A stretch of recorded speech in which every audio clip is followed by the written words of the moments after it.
Hello bachcho, let us read this question. Three capacitor, each of capacity 4 microfarad, are to be connected in such a way that the effective capacitance of 6 microfarad.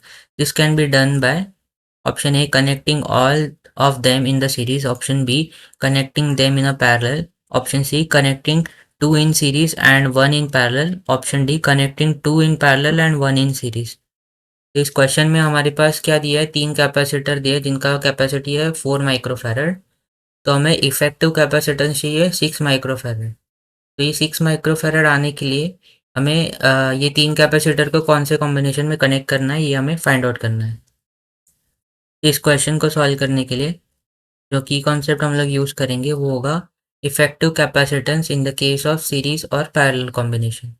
तो अगर हम लोग series में connect करते हैं capacitors को, तो suppose हमारे पास तीन कैपेसिटर प्रेजेंट है C1, C2 और C3। तो उसकी वजह से जो इक्विवेलेंट कैपेसिटेंस होगा वो अगर हमें फाइंड आउट करना है तो ये होता है 1/C1 plus 1/C2 plus 1/C3 के इक्वल। और सिमिलरली अगर ये तीन कैपेसिटर्स जो है वो पैरेलल में कनेक्टेड है तो उसके अक्रॉस जो उसकी वजह से जो इक्विवेलेंट कैपेसिटेंस आएगा वो होगा C1 plus C2 plus C3 के इक्वल। तो अगर हम लोग क्वेश्चन में देखें अभी तो हमें क्या दिया है कि C1 equals to C2 equals to C3 जो है वो 4 माइक्रोफैरड दी है और हमें टोटल चाहिए मतलब इफेक्टिव आना चाहिए 6 माइक्रोफैरड। तो अगर हम लोग ऑप्शन ए चेक करें तो ऑप्शन ए में क्या दी है, connecting all them in series. तो अगर सबको अगर हम लोग सीरीज में कनेक्ट कर दे तो हमें पता है सीरीज के केस में जो इक्विवेलेंट कैपेसिटेंस होता है वो 1/C1 plus 1/C2 plus 1/C3 के इक्वल होता है। तो यहाँ से ये हो जाएगा, सी का वैल्यू सेम है सबके लिए, तो ये आएगा 1/4 प्लस 1/4 प्लस 1/4। यहाँ से सी इक्विवेलेंट हो जाएगा 4/3 के इक्वल। ये 4/3 आएगा बट हमें 6 चाहिए, तो ये ऑप्शन ए राइट आंसर नहीं होगा। अगर ऑप्शन बी चेक करें तो ऑप्शन बी में क्या कहा है कि उनको पैरेलली कनेक्ट करना है। तो अगर पैरेलली कनेक्ट करें तो इक्विवेलेंट हो जाएगा C1 plus C2 plus C3। तीनों का वैल्यू कितना है 4, तो ये हो जाएगा 4 प्लस 4 प्लस 4 जो कि आएगा 12 माइक्रोफैरड।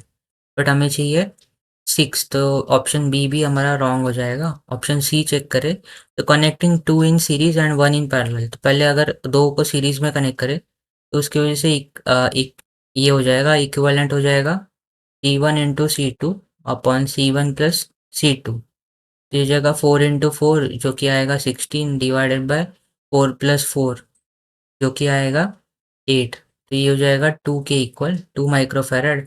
और उससे हम लोग ने एक जो है उसको पैरेलल में कनेक्ट किया है, तो जो इनके वजह से जो इक्विवेलेंट आएगा वो सी इक्विवेलेंट प्लस एक सी जो कैपेसिटर जो एक का पैरेलल में कनेक्ट किया वो, ये आएगा 2 प्लस 4 जो कि आएगा 6 माइक्रोफैरड जो कि हमें चाहिए। तो हम लोग कह सकते हैं कि अगर 6 माइक्रोफैरड आने के लिए हमें दो कैपेसिटर्स को सीरीज और एक को पैरेलल में कनेक्ट करना पड़ेगा। ऑप्शन सी हमारा राइट हो जाएगा। So I hope you have understood it well and best of luck.